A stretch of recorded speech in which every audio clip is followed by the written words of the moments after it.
श्वशुरान् सुहृदश्चैव सेनयोरुभयोरपि तान् समीक्ष्य स कौन्तेयः సర్వాన్ బంధూనవస్థితాన్. ఈ శ్లోకము భగవద్గీతలోని మొదటి అధ్యాయంలో 27వ శ్లోకము. ఈ శ్లోకము కురుక్షేత్ర యుద్ధ భూమిలో అర్జునుడి మానసిక స్థితిని ప్రతిబింబిస్తుంది. ఈ శ్లోకాలలోని లోతైన అర్థము మరియు ప్రాముఖ్యత ఏంటంటే, అర్జునుడు కేవలము శత్రువులను చూడలేదు. తన రక్త సంబంధీకులను చూశాడు. బంధూన్ అంటే బంధువులు అని పేర్కొనడం ద్వారా తన కుటుంబ సభ్యులపై ఉన్న అపారమైన మమకారాన్ని వ్యక్తం చేశాడు. జీవితంలో మనకు అత్యంత సన్నిహితులైన వారిని కోల్పోతామనే భయం కలిగినప్పుడు మనిషి తన కర్తవ్యాన్ని మర్చిపోయి భావోద్వేగాలకు లోనవుతాడని ఇది సూచిస్తుంది.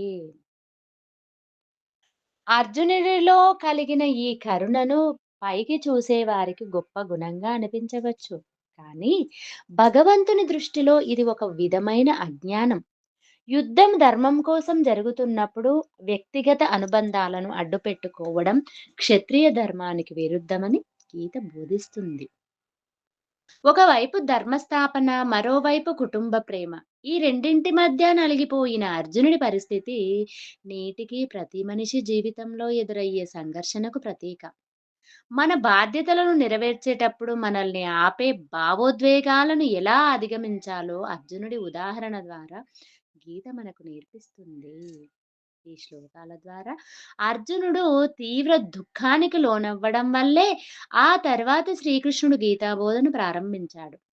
అర్జునుడి ఈ మానసిక బలహీనతే జ్ఞానోదయానికి పునాదిగా మారింది. సంక్షిప్తంగా చెప్పాలంటే, ఈ శ్లోకము మనిషిలోని లౌకిక మమకారాలను, ఆ మమకారాల వల్ల కలిగే దుఃఖాన్ని, మరియు ఆ దుఃఖం నుండి బయటపడటానికి అవసరమైన దైవిక మార్గదర్శకత్వం యొక్క ఆవశ్యకతను తెలియజేస్తాయి. మన జీవితంలో కూడా కఠినమైన నిర్ణయాలు తీసుకోవాల్సిన సమయంలో భావోద్వేగాలకు లోను కాకుండా ధర్మాన్ని అనుసరించడమే శ్రేయస్కరము.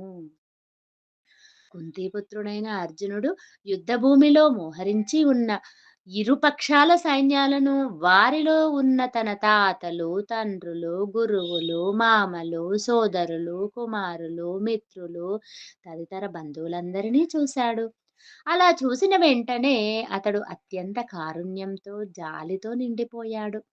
మనస్సులో తీవ్రమైన దుఃఖాన్ని పొందుతూ, నిరాశతో ఈ విధంగా మాట్లాడసాగాడు. ఈ శ్లోకము మానవ బలహీనతకు ప్రతీకగా నిలుస్తుంది.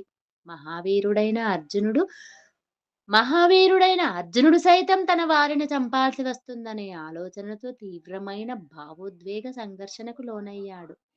ప్రియమైన వారి పట్ల ఉండే మమకారము, అనుబంధము మనిషిని ఎంతటి బలహీనుడిగా మారుస్తాయో ఈ శ్లోకం ద్వారా తెలుస్తుంది. ఈ విషాదం నుంచే శ్రీకృష్ణుడు అతనికి జీవిత పరమార్థాన్ని, ధర్మాన్ని బోధించడము.